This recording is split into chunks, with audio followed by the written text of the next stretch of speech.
Hey, Ansel, how are you? Hello, how are you? Good. So where in the world are you right now? I'm in Brooklyn. Oh, perfect. So you're close. I'm in Philly, so we're not that far. We're like 90 miles apart from each other. I know. I've been to Philly. In fact, oh damn, there's like drilling happening above me.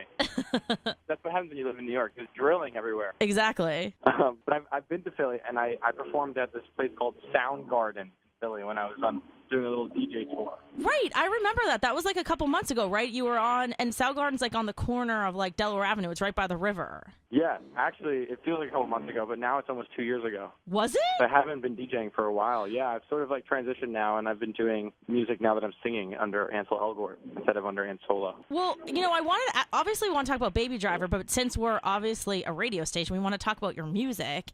Do you really want to pursue both? I mean, would you eventually love to like go on tour as a musician, or do you do that for fun? 100%. Wow. Okay. No, Cool. I mean, listen. Everything is fun for me, and that's the beauty of like I'm so happy that what I get to do for a living. It's insane. But I have an EP coming out very soon. That's the next thing that's going to drop, like a 6-track EP. And with that and the singles that I had out previously, I'm going to definitely start playing small shows. Yeah, that would be amazing. Now, is there any like special guest on your EP? Because I know that you've done a couple interviews saying that you're like BFFs with the Chainsmokers, and you are friends with some pretty other high power celebs. So can we see any collabos by any chance? Well, I have one song on there that I need a rap feature for. So if you have any ideas, let me know. Well, did you see the news this morning how Blue Ivy, Jay-Z and Beyonce's 5-year-old daughter, just freestyled on Jay-Z's new album? Did you see that this morning? No, I didn't. Yeah, so Jay-Z released it overnight, and she did this like minute-long freestyle. So I feel like if you had Wow. Yeah, and it's actually like pretty good. And I feel like if you had Blue Ivy on your album, you would literally like break the internet. Well, I guess then you get Beyonce and Jay-Z at once. That's pretty good. Yes. That's like a pretty crazy feature. It's exclusive breaking news right here. You and Blue Ivy will put out a song together in the next before 2018. How does that sound? Well, I think we'll have to ask her parents about that. Yeah, exactly. Okay, right. Really quick, when you do the tour, just promise that you'll stop and see us at the radio station. Okay, I will. Okay, cool. To. All right, so let's talk about Baby Driver. I love the commercials because they're like, it's the highest Rotten Tomatoes rating of all time with 97%. So that must obviously make you feel pretty badass, right? Well, it's great. Listen, it's really great being part of a movie like this that's being so well received. But I think Edgar Wright, our director, should feel badass because he's the guy really responsible for making this movie. I'm, just an actor in it. I'm really lucky to be a part of it. That's sort of the attitude I've been taking and the way I've been thinking about it. I'm lucky to get to work with Edgar and be a part of a movie that is really, really special. It is really a special movie. Yeah, so really quick, for those who don't know what it's about, give them a quick synopsis of like what they can see when they go into the theater. Yeah. So Baby Driver is like an action heist film, but driven by music. And the main character, Baby, he has tinnitus in his ears, like a tinnitus. And he has to listen to music all the time to drown that tinnitus out. Okay, wait, let me interrupt you for 1 second. Why do you always have ailments in your movies? Obviously, The Fault in the Stars. We're not going to talk about it because we don't want to make anybody cry. But now this movie, something's wrong with your ears. Like, we just need a movie with you where you're just healthy the whole time, okay? Okay, I'll work on that. Okay. So he has tinnitus in his ears, and he has to listen to music all the time to drown that ringing out. And the music he listens to becomes the soundtrack of the movie, and the entire movie sort of cuts and moves to that soundtrack. So it is like a one giant music video, and like the music's kind of always playing, and it really sort of drives the movie along. Which is so badass because so many people's lives are set to music, right? Like when people go about their day, they're always like thinking of songs, and like a song brings back some memory, or it makes you run faster, it makes you like you're at the gym, and it makes you like lift weights a little harder, and it really just goes to show how music really does drive people to emotionally and physically act differently. You know what I mean? Absolutely. And what was really cool is while we filmed the movie, we actually always had the music on set with us. Oh, that's so cool. So there was never like a moment, if there's music playing in the movie, we were hearing that music. I was hearing it to my earbuds, or we were playing on the loudspeaker, or it was in little earwigs. And it's really cool because even for like the scenes between me and Lily James in the diner, we're both hearing the same music, and it really helps put you on the same wavelength. Totally. Yeah.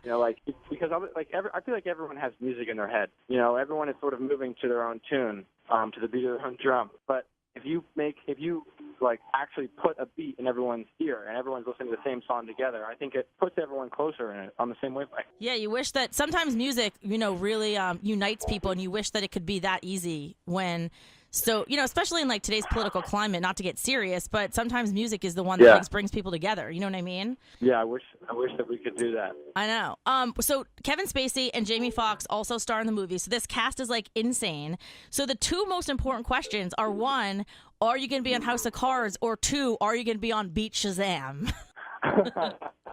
I'll do both. Okay, perfect. I love Spacey, and I've already worked with him twice now. We did a movie called Billionaire Boys Club also right before we filmed this, and I am down to work again. I'm down again. House of Cards, a great show. So it seems and then like Beat Shazam, of course. Right. Jamie is like the most entertaining dude ever. Right. He is. There was an article written about him recently that said he is like our generation's supreme entertainer, and he needs to be recognized as such. And I totally agree. This dude can do anything. He can be funny. He can be serious. He can sing. He can dance. He can act. He can do everything. And I think he should be recognized as the supreme entertainer that he is. I really do like when I found out about this movie, and then, obviously it came out when Beat Shazam's on, like in my dreams, I secretly thought of you, Jamie Foxx, and Kevin Spacey all playing like Beat Shazam, like in between takes. Yes. That's funny. Because like Kevin Spacey, and I'm sure in real life he's mad cool, but he always plays such creepy dicks in all of his roles. Do you know what I mean? So I'm always like, can he be funny? But I'm sure in real life he's awesome. He's beyond funny. Yeah. He's actually one of the funniest dudes ever. Like, he cracks me up constantly. Yeah, the nicest dudes, really. Thank you so much for taking the time and talking to us. Good luck. Obviously, when you have a movie like this, you say good luck. It sounds so cliche, but obviously I'm just going to say it to be nice, but the movie's going to be huge, and you're going to make a lot of money, which is awesome. So use some of that money to come to Philly. I will. I'll buy a first-class train ticket on the Acela. Yes. That's how you know you made it, when you get to when you could afford the Acela. So wait, what are you doing this weekend? Are you doing anything fun? I'm actually going to New Zealand today. You are? Yeah, I'm going to New Zealand, and then Australia, and then Malaysia, and like a few other places too. We're going on a massive press tour for this movie, and it's going to be a blast. That is so awesome. Now, because we're a radio station, we got to ask you, what other music are you obsessed with right now? Is there anything that like you can't stop listening to? I love all like the new kind of like trap music, like trappy punk music, like Lil Uzi Vert and like XXX Tentacion, and like these new kids who are sort of like making a new sound. Well, Lil Uzi Vert's from Philly, right? So that would be a cool collabo too. That would be amazing, yeah. I think it'd be tough to get him, though. I'm sure, there are a lot of great rappers out there. That would obviously be a home run. And then, obviously the top of the top is Blue Ivy, as you said. Correct. And then you'll both perform it together at the VMAs in 2018, okay? Well, that sounds good. That's awesome. All right, have a blast. Have an awesome in New Zealand, everywhere you're going, and can't wait to see the movie. And thanks for talking to us. You're really fun. I appreciate it. Thank you so much. Cool. Take care. Have a great day. Bye-bye. Take care.